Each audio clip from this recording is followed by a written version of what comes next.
এলি হারেল একজন ইসরায়েলি সৈনিক ছিলেন। তাকে 2006 সালে ইরান সমর্থিত গোষ্ঠী হিজবুল্লাহর বিরুদ্ধে যুদ্ধের জন্য লেবাননে পাঠানো হয়েছিল। 50 বছর বয়সী হারেল জানিয়েছেন, হিজবুল্লাহর সাথে যদি একটি পূর্ণাঙ্গ যুদ্ধ শুরু হয় তবে ইসরায়েলি বাহিনী কল্পনাতীত চ্যালেঞ্জের মুখোমুখি হবে। তিনি রয়টার্সকে বলেন, সব জায়গায় বুবি ফাঁদ রয়েছে, মানুষ টানেল থেকে উঠে আসছে, আপনাকে ক্রমাগত সতর্ক থাকতে হবে, অন্যথায় আপনি মারা যাবেন। হারেল ইসরায়েলের তৃতীয় বৃহত্তম শহর হাইফাতে বাস করেন, যা হিজবুল্লাহর আক্রমণের সীমার মধ্যে অবস্থিত।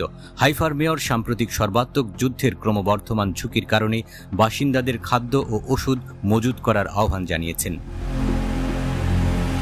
হিজবুল্লাহ 2006 সাল থেকে একটি শক্তিশালী অস্ত্রাগার সংগ্রহ করেছে।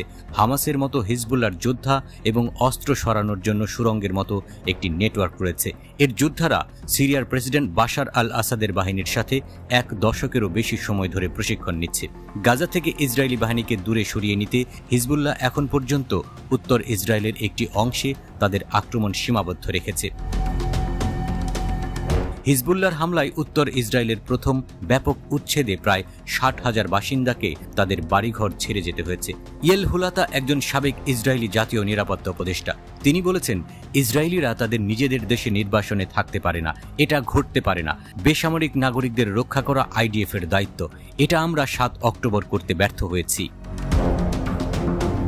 ইসরায়েলি সামরিক বাহিনী গত মাসে বলেছে তারা হিজবুল্লাহর সাথে সম্ভাব্য যুদ্ধের প্রস্তুতি আরেক ধাপ সম্পন্ন করেছে। ইসরায়েল এবং হিজবুল্লাহর মধ্যে সংঘর্ষের ফলে উভয় দেশেই ব্যাপক ধ্বংসযজ্ঞ হবে। 2006 সালের যুদ্ধে লেবাননে 1200 জন এবং ইসরায়েলে 158 জন নিহত হয়েছিল। যুদ্ধ শুরু হলে হিজবুল্লাহ সম্ভবত ইসরায়েলি শহরগুলিকে লক্ষ্য করে তার আনুমানিক 1.5 লাখ রকেট ব্যবহার করবে। 2006 সালে দলটি ইসরায়েলে প্রায় 4000 মিসাইল নিক্ষেপ করেছিল। আসাফ ওরিয়ন একজন অবসরপ্রাপ্ত ইসরায়েলি ব্রিগেডিয়ার জেনারেল। তিনি বলেছেন যে ইসরায়েল এবং হিজবুল্লাহর মধ্যে যুদ্ধ শুরু হওয়ার একটি ক্রমবর্ধমান সম্ভাবনা রয়েছে। যে কোনো যুদ্ধে বোমা হামলার তীব্রতা গাজার চেয়ে 10 গুণ বেশি হতে পারে। এদিকে হিজবুল্লাহ বলছে তাদের যোদ্ধারা অধিকৃত ফিলিস্তিনের উত্তরে মেতুলা শহরে ইসরায়েলি সেনাবাহিনীর একটি মেরকাভা ট্যাঙ্ক ধ্বংস করেছে। হিজবুল্লাহর বিবৃতি অনুসারে তারা একটি ইসরায়েলি মেরকাভা ট্যাঙ্কটিকে নির্দেশিত ক্ষেপণাস্ত্র দিয়ে উড়িয়ে দিয়েছে। এই ট্যাঙ্ক দিয়ে লেবাননের গ্রামগুলিতে বোমা বর্ষণ করেছিল ইসরায়েলি সেনারা। হিজবুল্লাহ দাবি করেছে ট্যাঙ্কটি ধ্বংস হয়ে গিয়েছিল এবং এর সমস্ত ক্রু নিহত বা আহত হয়েছিল। বিবৃতিতে আরও বলা হয়েছে, প্রতিরোধ যোদ্ধারা মেতুলা সাইটে ইসরায়েলি সৈন্যদের একটি দলকেও লক্ষ্যবস্তু করেছে। শক্তিশালী অস্ত্র ব্যবহার করে ইসরায়েলি বাহিনীর নিশ্চিত ক্ষতি করেছে। এর আগে হিজবুল্লাহ ঘোষণা করে তারা ইসরায়েলের ডোভিভ এবং আভিভিম বসতিগুলোকে টার্গেট করেছে। ফিলিস্তিনি প্রতিরোধ আন্দোলন হামাসের আল আকসা ফ্লাড অপারেশনের পর ইসরায়েল গাজা উপত্যকায় যুদ্ধ শুরু করে।